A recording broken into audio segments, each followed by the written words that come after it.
An audio description of a sacred Datura wildflower image and how it was created, written and narrated by conservation photographers Rob Badger and Nita. The image on the right is the book cover of Beauty and the Beast, California Wildflowers and Climate Change.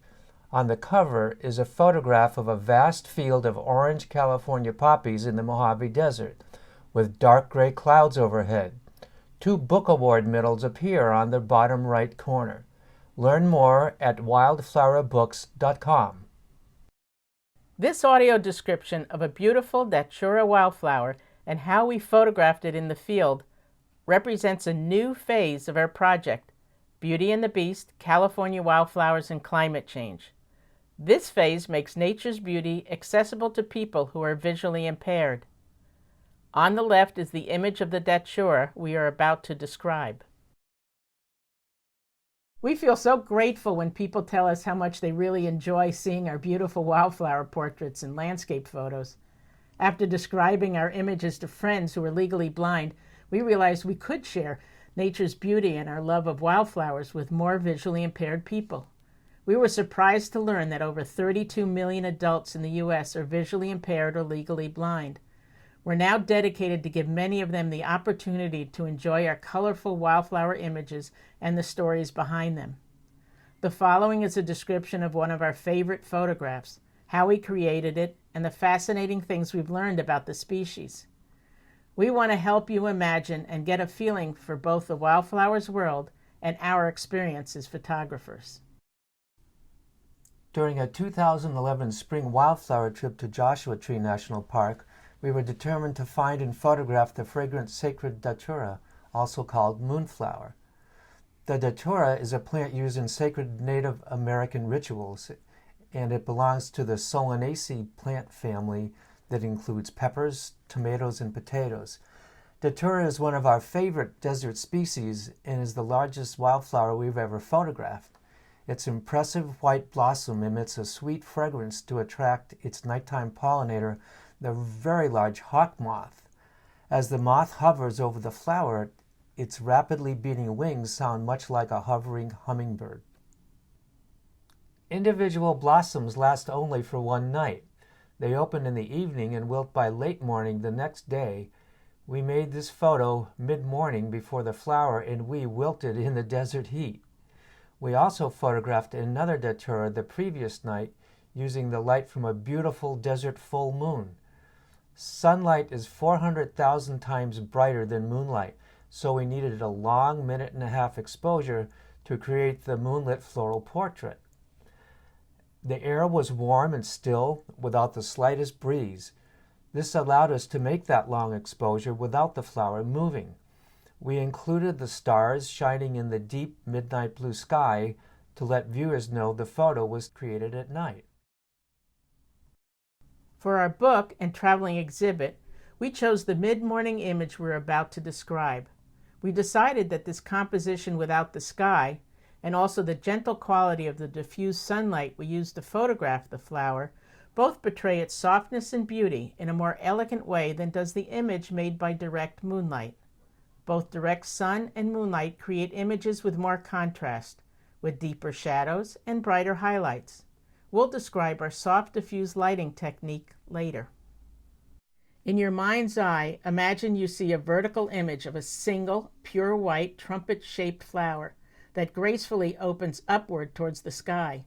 It's about 8 inches tall and 6 inches wide at the top. The blossom has 5 fused petals. Together they create a seamless, conical shape with the upper 3 inches first flaring outward and then curving downward.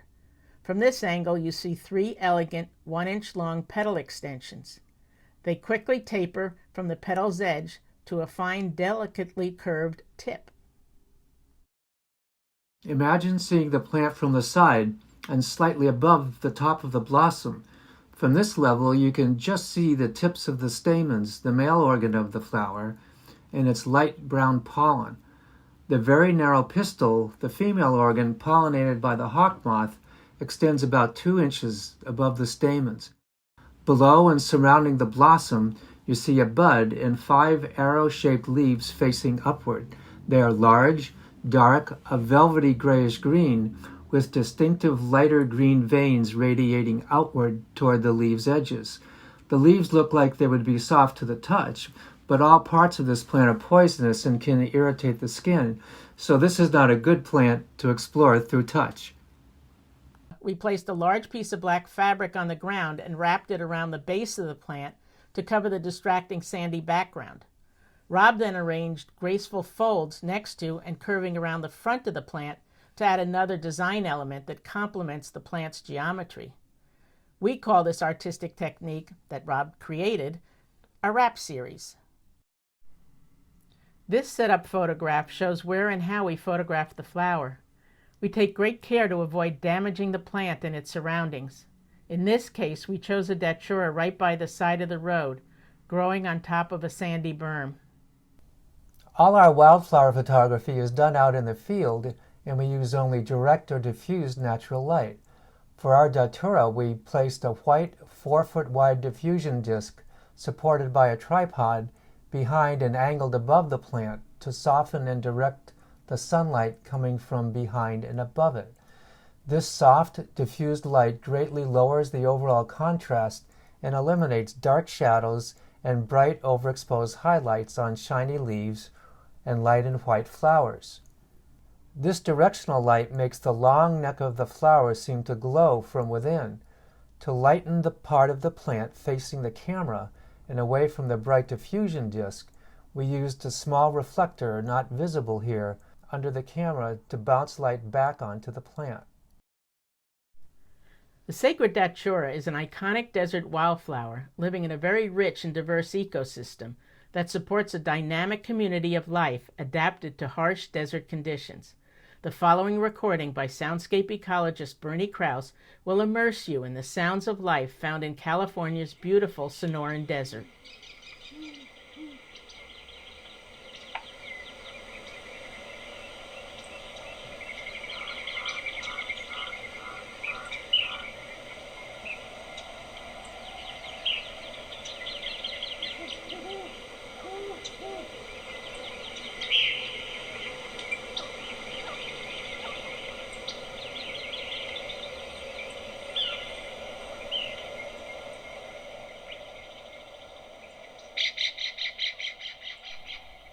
Help us make nature's beauty accessible to the visually impaired and those without access to nature.